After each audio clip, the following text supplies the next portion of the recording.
What's up, ladies and gentlemen, boys and girls? Your boy is back with the NFL Fourth and Goal Sports Podcast. I'm your host here with my boys, Flipside and Walzatov, and here we are with our Super Bowl podcast, our Super Bowl prediction.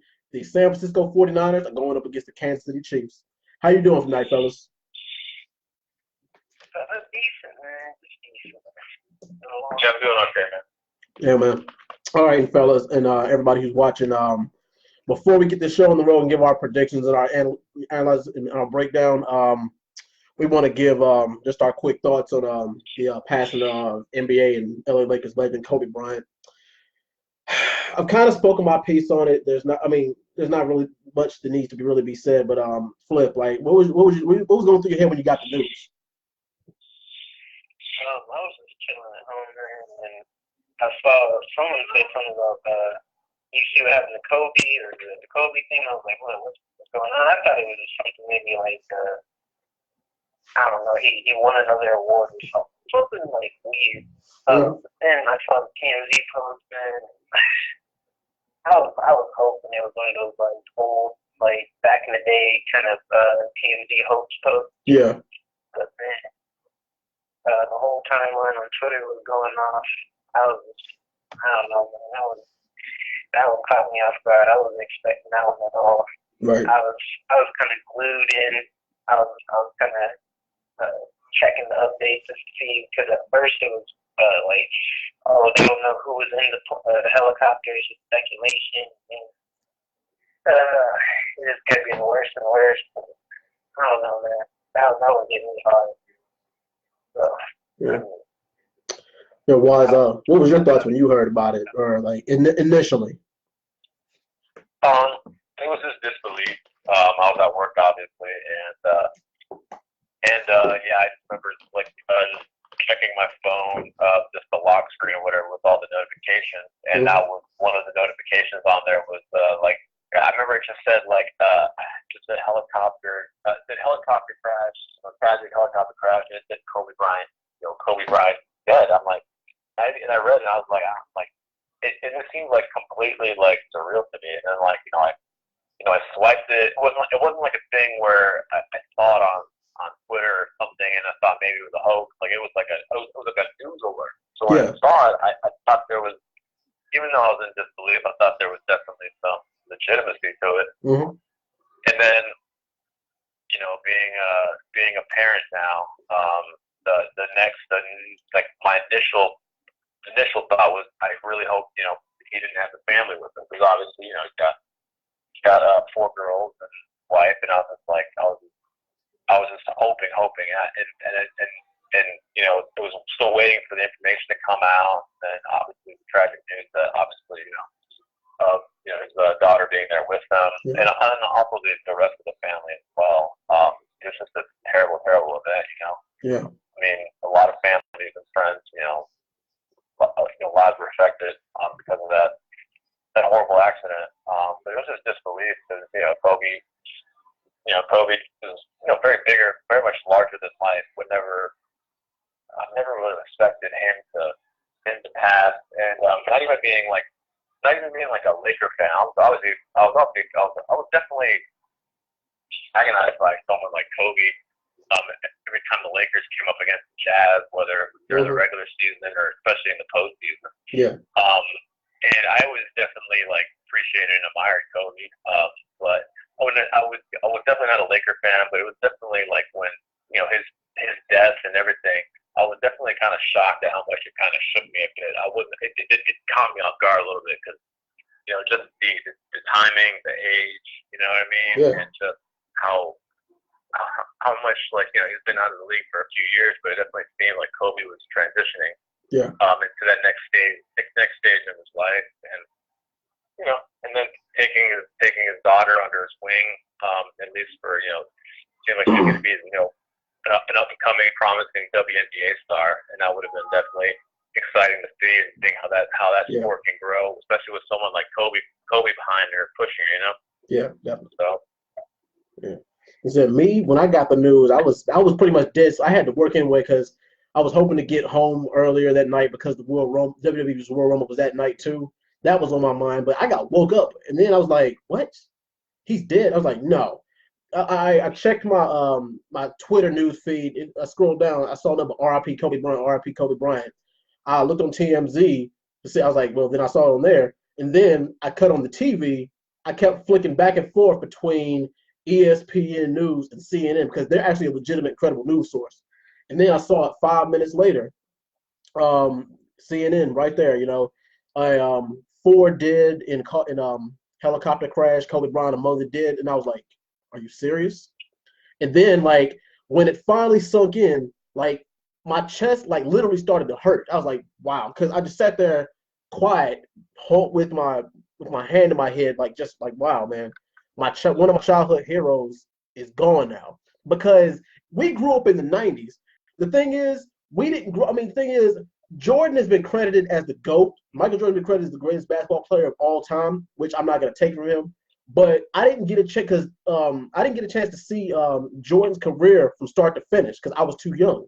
Jordan started in 1984. I wasn't born until 1989. I got to see Jordan's second three-peat from 95 through 97. But I actually got a chance to see Kobe Bryant's career from start to finish, all his 20-year career. So that hurt me the most. And a lot of you guys right now, you can't say this. I mean, even if you didn't, like a lot of people, kids who you grew up with probably did.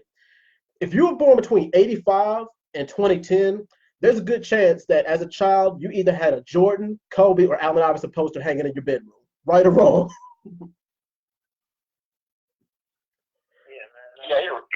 Yeah, I mean, you're right in terms of just like that time frame and that age group. Like, you're right. Like, I didn't see much of Jordan's prime. I was too little. But for Kobe, I mean, yeah, I was around for that. I was, there smacking center with him and Shaq running things the way they did for that 3-year stretch. Yeah.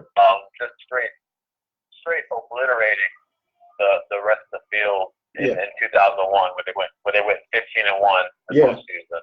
Damn near looking unbeatable. Like, even before the Warriors with Kevin Durant, like this is like considered one of the greatest games ever. Mm-hmm. It was just stupid. And you're right. Like I said, I think Kobe definitely he encompasses a lot of different. I don't know, like obviously there's so many contemporaries that were in the league with him, and then obviously his influence not just around those guys, but then also obviously just this new generation coming up, like the Kyrie Irving, the Jason Tatum, all those players coming up now. He's like touched them, like, and it's really staggering. Obviously, it definitely makes sense to see the type of influence and outreach he's gotten. Right. I can only imagine what it's like over there in Cali, right, Flip? Yeah, man. It's just, I don't know, it's really cool. Kobe was like the royal family. Yeah. To LA, man. Mm-hmm. Yeah. It's just it's tough, man. Yeah. Because like Dred was saying, Kobe just entered the league. I was 6. Yeah. Yeah, I was out in the garage or outside in the driveway just shooting free throws and trying to be like Kobe Bryant, man. Yeah. And I work with a guy who's a Cleveland fan, a diehard Cleveland fan. He likes the Cavs, the Indians, and the Browns. And when he heard about it, he was devastated. And I know there's some people who might have felt indifferent towards Kobe because, and the reason why is because he used to light their favorite teams up. I know there's a lot of guys who are Sacramento Kings fans, a lot of guys who are, especially Boston Celtics fans. I know they couldn't stand Kobe, but they respected the hell out of that man. Because Kobe, whether you love him or you hate him, he gave you good memories because he always gave you his best, 110% every single time. Love him or hate him. Yeah, mama and daughter. That's right. That's right. You got a lot of players in the league right now are honoring him. Mm-hmm. They're all coming out saying, "Yeah, Kobe was the reason I played basketball." Like, Kobe was there. Jordan. Yeah, he was there. Jordan was, mm-hmm. Kobe's Dr. J. Yeah. It's just gonna be tough to so surreal. Yeah, no. Like every time I think about it, I'm like, Kobe. Like, how is Kobe gone? What? Yeah. Like, nah. Like, this is. Yeah. Every time I see like someone start talking about him, man, I know it's still it does not seem real. I know. Yeah. That Shaq was on like TNT. Shaq had the moment, man. That's the toy. I know, because you're not used to seeing Shaq cry. Like it's heartbreaking, man. It really is. But especially when in the documentary when he was apologizing to folks for everything, he was, well, we're not gonna have no moment where we sitting here crying and hugging. Or it was just like, yeah. see Shaq, man. Yeah. That was rough, man. Yeah, I mean, my condolences go out to his family and all his fans who, we both the hell out of that guy, man. Rest in peace, man. All right, but anyway, here we go, fellas. Super Bowl 54. We got the San Francisco 49ers versus the Kansas City Chiefs. Kansas City Chiefs, they're back for the first time in 50 years, 5 decades. San Francisco 49ers, first time back there in 7 long years. Woo! And it is both much deserved. I mean, these guys, they fought, they scratched, they clawed. They had their adversity, in the past season. You had the 49ers with Jimmy G going down, beginning of last season, and then pretty much tanking. And the thing is, the tank paid off because look at where they are now. There's not really too many teams who can turn their whole team around in just one short year. A lot of teams, when they're in rebuild mode, it takes them at least 4 years to get back on track, and that's just to get to the playoffs. I mean, if you go from tanking to the Super Bowl, that's special right there. And then you got the Kansas City Chiefs. They were in their rebuild mode was pretty much more or less the same because Alex. They as soon as they got Alex Smith from the ironically they got Alex Smith from the 49ers. It's a lot of irony in the Super Bowl, isn't it? There's a lot of irony in the Super Bowl, but anyway, but yeah, I mean, in everything that they went, I mean, everybody's like, well, Richard Sherman, especially when Richard Sherman came from the Seahawks, like this gave his career a second wind, and they got a hell of a lot of talent. They're stacked with talent on the offensive side of the ball and defensive side of the ball, and I'm glad that we put this off. Because it gave us time to chew on it a little bit. It gave us time to, think, all the positives, the negatives, the strengths and weaknesses of both teams. Let's go over the strengths for the 49ers. Now I'm gonna go ahead and say this: the 49ers do have the better defense. Everybody's been calling the Kansas City Chiefs defense suspect. I mean, the thing is, they're not suspect in my opinion, but they have done just enough to get by. Now they have had a couple of games where they slipped off. They had that game against the Texans, or that regular season game against the Texans, and that regular season game against the Titans when they lost. They dropped a couple of games that I did not expect them to drop. But I mean, hey, and especially when Patrick Mahomes went down with that leg injury, mid-season, everybody was like, well, can the fort be held down while he was going? And the thing is, surprisingly, yeah, they held down the fort. But even more ironically, they lost their first game with Patrick Mahomes back. So I guess he needed some more time to warm up. But I'm gonna go ahead and give the defensive edge to the 49ers. Special teams. This one is kind of hard. I looked up the return yards for both teams, and the slight edge for special teams as far as return yards does go to the 49ers. Now, you got Tyreek Hill, from the Chiefs, who is a return specialist because, I mean, there's no doubt about it. He's the fastest man in the league right now. No doubt about it. But, you might have as far as turnovers, capitalizing off turnovers, yeah, you might have to give the edge to the 49ers in that. Now, coaching is kind of 50-50 because it seems like I feel like the defensive coaching is better for the 49ers, but I feel like that slightly the offensive coaching is better for the Chiefs. And I say that because it seems like um, it seems like they like the strength have been played to is it seems like because Jimmy G's not really a situational quarterback. Well, I'm not going to say he's a situational quarterback, but it seems like he knows the right placement. You know, he knows he's in the right place at the right time. One thing that they do is they do not turn the ball over. If it's anything that you can take from the 49ers season is that they have minimal turnovers. That is a positive. That's a plus. You can't really say the same thing for the Kansas City Chiefs. But now, what I really want to talk about is the offense.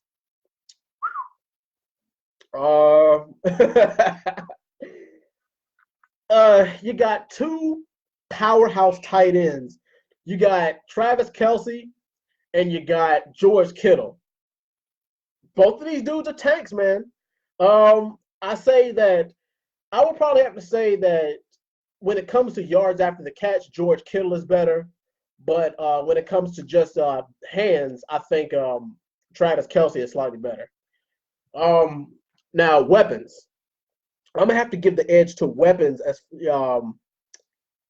I think that I'm gonna have to say the Chiefs have the better weapons.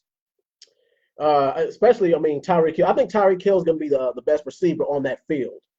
And like I said, you got Tyreek Hill, you got Sammy Watkins, you got Hardman, you got and the thing is, they have the Chiefs have two running backs, where as opposed to San Francisco just having one. Now, as far as the quarterback matchup, can Jimmy G rise to the occasion and outplay? Can he outplay the Kansas City Chiefs offense? It depends on what kind of game. The thing is, do you turn it into a shootout? Do you try to play their game? Or do you pace yourself? Do you try to pull a Mike Vrabel and try to make it a slow, grinded game and be smart? Oh, man. I've weighed my pros and cons, but I'm going to let you guys weigh your pros and cons and then give your decision. What are your thoughts on this Super Bowl? I mean, like, have you weighed your pros and cons? Give us your complete and full analysis before you give your result. Okay. I'll definitely give you this. I'll tell you the quarterback edge is definitely Mahomes. Mm-hmm. And then after that, I can definitely make an argument for the most part across the board that the Niners have the edge. Yeah. I feel like defensively, Niners, running game, Niners. Really? Wide receivers. Oh, wait, running game? Yeah. Oh yeah, he's on the web. Like I said, the Chiefs have two running backs as opposed to the Niners one. Yeah, but they have a way better O-line than the other.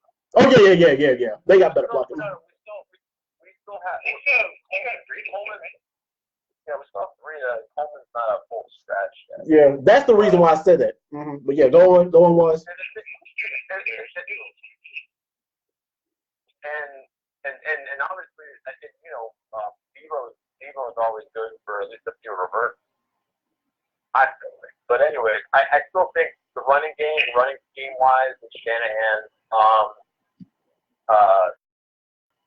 wide receivers, I think have a whole group. I right edge, if you want to say Tyreek above anything, Tyreek's amazing. Pushes the Kansas City receiving core up just slightly above it. You could say that, but then again, I'm not sure how much you want to trust Sammy Watkins. He hasn't scored. He scored like one touchdown, or he scored 2 touchdowns the first week of the season, and then didn't do anything the rest of the season until the postseason. Oh yeah, well, just one quick thing. If you're the 49ers secondary, who do you double team? Do you double team Kelce or do you double team Tyreek Hill? Me, I would double team Tyreek Hill, but that's just me. Or do you put Sherman on Tyreek Hill? What do you do? I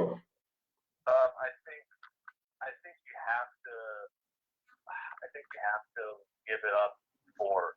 I don't think you really need to double Tyreek Hill because I'm not sure Mahomes is going to have enough time to get it out for Hill. I think you're more likely to need double Kelce. Kelce. I think that. Yeah. I think that personally, Mahomes isn't going to have as much time to throw the deep ball as often as he's going to want to. So I don't think you really need to worry about doubling Tyreek Hill as much. Mm-hmm. I can definitely see Sherman or Witherspoon, wherever Tyreek Hill's lined up. I can definitely see him, burning one of them at some point in this game, maybe costing a touchdown. But I think you double Kelsey. And you live and see if Mahomes can throw up with a couple 50-yard bombs. Yeah. But I'm more likely I'd rather double Kelsey because I think he's gonna be looking at Kelsey a lot at the end because of those quick throws he's gonna need to make. So, right. But I would double Kelsey. But anyways, I think tight ends are damn near push.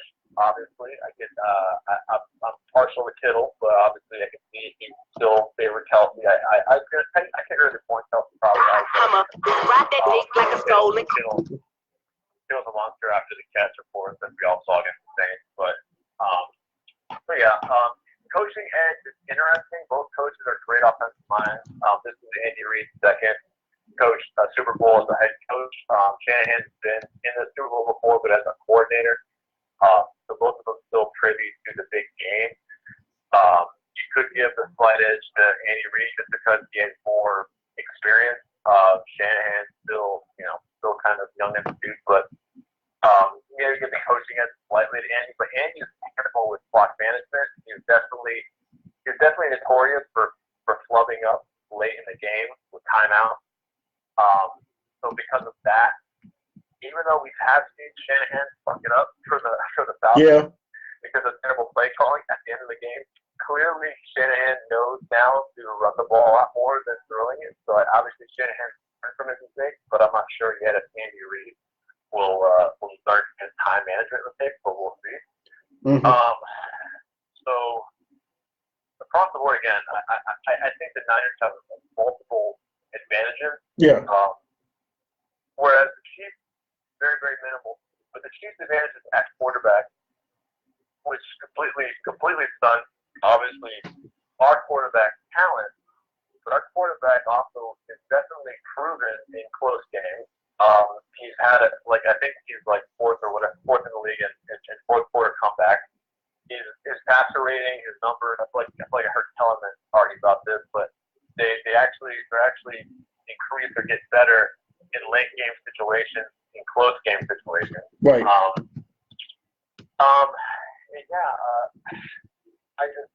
think there's multiple edges for the Niners team. We're with the occasional, I'll check with for the occasional Jimmy G pick, which obviously that's been rectified a little bit in the last quarters. We're pretty good at protecting the ball, and also we're pretty good at not making dumb penalties. Yes. I think we're well coached. We're really, really good with takeaways. And as good as Mahomes is, there is definitely still been comparisons, obviously, to Brett Favre and sometimes a little bit of recklessness. Like Mahomes, he, as good as he is, he's had those games where he's thrown he's thrown multiple picks. I remember when he played against the Rams, he had I want to say he had a lot of touchdowns, but then he had at least 2 or 3 interceptions, and then the thing kind of became, Mahomes is a little bit shaky in those primetime games. Granted, he can put up some numbers, but he definitely turns it over too. Yeah. This is going to be the best team that the Kansas City Chiefs have to play this year. I agree. This is the best defense they've played and the best offense that they've played. Best coach team that they've played. And you can argue the Niners are definitely more battle tested in my mind. The Niners have definitely been through the ringer and played a lot of more tougher teams than the Chiefs have had to go against during the regular season and maybe you can argue the postseason. So I think the Niners are a little more battle tested. I'll hold my pick if you want to let's break it. Or I can take my pick right now. Let me know what you want. We can, like I said, we can hold it until yeah. All right, Flip. Your analysis. Well, with you guys. When I see these two teams, man. Let's see. Let's start with special teams. Special teams, I kind of want to give the edge to the Chiefs here. I think Nico Harden is one of those guys that can make a play that can either motivate and get that team hyped up, or he can just take them to the house. Yeah, they have more return yards. They got more return yards than the Chiefs. Yeah, but I don't know, man. I just feel like those big plays are like the 49ers are good at getting getting down the field on their special teams plays, but when it comes to like those big plays, that's what I kind of value more. Yeah, you live by the Hail Mary, you die by the Hail Mary. You live by the long ball, you die by it. So yeah, that might be something that the Chiefs might want to watch out for. That Josh Cribbs, Devin Hester kind of guy. That's what I see with Nico Harden. Yeah. Defense, I got definitely handed over to the 49ers. Right. I think their D line is really solid. I think they're not gonna get to Mahomes early, but later in that game, I think they're gonna get him fixed. Their secondary has some weak points. It's gonna be interesting to see who they double. Like Rob was saying, he wants to go Kelsey. I could see them doing that and just trying to trap Mahomes into throwing that one to Tyreek Hill, and if they can get a turnover on it. But I gotta agree with Waz. I hope they do try to double Kelsey here. Yeah. That's more logical thing. Especially when your D line is really fast and powerful. Like they can get to Mahomes in maybe like 2 seconds. Yeah. On some of these plays. But Mahomes can use his feet. They got to remember that Mahomes can use his feet. He can, but he's gotta wait for Tyreek to get open again. And when he starts scrambling like that, Tyreek's gotta react to it. And you never know. Richard Sherman might be there waiting for that moment. Mm-hmm. So I can't give the edge to or not give the edge, but I gotta give the not even the edge. I'm giving it to the 49ers with defense. I think their defense wins. Yeah. Offense. Man. I was thinking about it. The 49ers, when it comes to quarterbacks, yeah, I'm giving it to Mahomes. Run game, giving it to the 49ers for sure. I think their O-line is just way too solid, and we see that the Chiefs, they don't really value the run. They're really pass after teams. Yeah, receivers. When it comes to receivers, overall, I might have to give it to the Chiefs. I like Sammy Watkins. We've seen him become like a star receiver on something. He's kind of playing that basketball to Tyreek now. Like Tyreek's he's just an all-star. Kelsey and Kittle, I think, are neck and neck. That evens out there. But when I think like Deebo Samuel, Emmanuel Sanders, they're right there. They're right there with them. Now that I think about it, but I'm just edging it to the Chiefs here because I think Tyreek and Mahomes are just kind of on that pace a little bit more than Jimmy G and Deebo and Emmanuel Sanders. Right. So offense, overall, I got to give it to the 49ers. And the reason I'm giving it to the 49ers is because it comes down to the coach.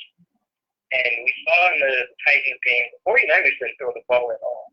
So the Chiefs are coming into this Super Bowl game not knowing what Jimmy G is going to do with the ball. And we've seen the 49ers in a couple of those games where they like kind of toss it back to Emmanuel Sanders for that trick play or just get real fancy with it. So the Chiefs are in a tight situation when it comes to that because the 49ers, they're a run-heavy team, but they've shown that, hey, we're not, Titans. We throw it with our quarterback. Definitely. So, it's definitely looking like the 49ers fetch up the offense too. But I only have the Chiefs winning special teams at this point. So, wow. It's not looking good because Andy Reid has that experience in the Super Bowl. But I think Shanahan he has that advantage because he can coach this team any way he wants to. At this point, the Chiefs are just kind of going in and they're going to be looking at old tape and hoping that they find some solution. Meanwhile, the 49ers, I mean, the Chiefs have thrown at least 40-plus times a game in these last few games. Like, we know they're off. They're just kind of going to be out there going gung-ho with that ball and giving it to Mahomes and hoping he can, make some magic out of it. Because their run game is not that great. Damian Williams, he has his moments, but you just can't rely on him like a Derrick Henry or somebody. Meanwhile, the 49ers can run the clock out on you. Mostert was out there just destroying teams.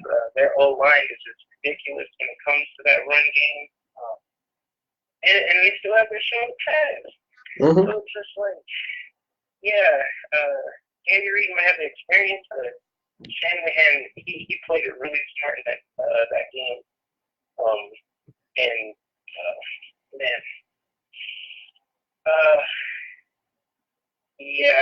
I think that Packers game might have been it. I think him not having Jimmy G throw a lot kind of sealed it for me. I think the 49ers are going to win the Super Bowl. Just being able to go into that game and know that their opponent isn't going to have any kind of game plan for them really on the passing side. Right. And we saw the Chiefs stop the Titans run game, but I think that was because they were able to key in on the run, and they're not going to be able to do that against Jimmy G.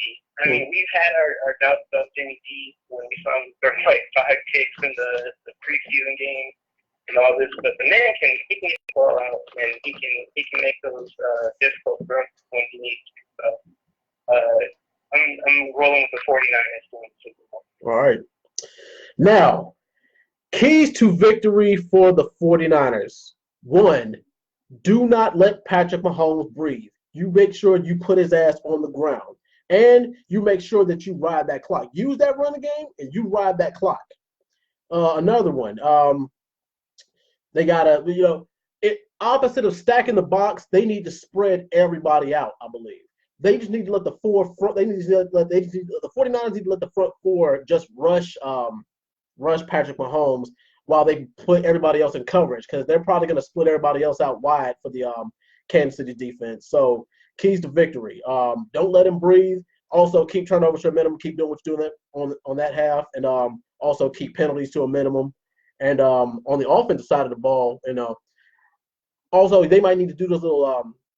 They don't even really need to do anything too fancy, but one little bubble screen, a couple of trick plays wouldn't really hurt. Keep them guessing. You can't play predictable football. You got to keep those guys guessing. Now, keys to victory for the Kansas City Chiefs. You got to turn this into a shootout if you're the Chiefs. Also, the thing is, you kind of do have to.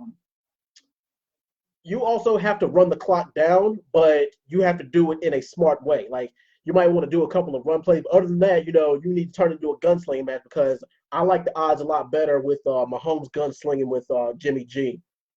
Now, as far as what they need to do on the defensive side of the ball, I think that they need to. They probably need to focus more on. I say leave Jimmy G alone. I think they need to focus mostly on coverage. Get an interception or 2 if you can, but just focus on locking down those wide receivers. Wise, what do you think the keys to victory are for both teams? What do the 49ers got to do? What do the 49ers? I just think, obviously limit the amount of time that's on the field. Get a stop. Realistically, just limit turnovers from Jimmy G. Run the clock out. Get a lot of good drives, long scoring drives, and maintain like at least a 10-point lead for most of the game. When I look at this game, I think there are multiple ways for the Niners to win this game. Mm-hmm. I think the Niners can win this game dominating the run, and Jimmy G doesn't have to pass as much. Maybe throws like 20 to 25 passes. Doesn't even have to throw for 300 yards. I think they can win a game where they heavily dominate the ball on the ground. I think they can dominate very defensively. It's very possible. They scheme up something that that the Chiefs haven't seen, that Mahomes hasn't run into, that pass rush comes down, and they just swarm Mahomes, like you said, don't let him breathe. A couple of sacks, maybe a fumble here, and they could just smother that team, and it just becomes like a big defensive drought. Right. Or I could see Jimmy G again. We've seen Jimmy G in a couple of high-scoring games where he's had to come through with big plays down the field with his arm. He threw for 4 touchdowns, so 350, I believe, against the Saints. He had a pretty good, solid game against the Rams. We've had big games through the air. So I could see again. I wouldn't be surprised if this was like a 37-34 game, and the Niners win, and Jimmy G has a monster game through there. That wouldn't necessarily surprise me. The thing is, the only way that I see the Chiefs winning is if Mahomes puts together a Hall of Fame performance. I can't imagine any situation that the Chiefs win where Mahomes doesn't throw for at least 350, 400 yards, and 4 or 5 touchdowns. Oh, all right. Like, you're not going to convince.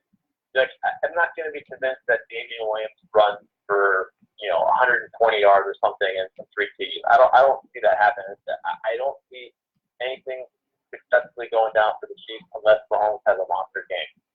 And because I think, because the Chiefs are kind of bottlenecked with their opportunities of how they can win. I just think they're very limited. For the Niners, limited turnovers. Jimmy G not have to go downfield through the air too much.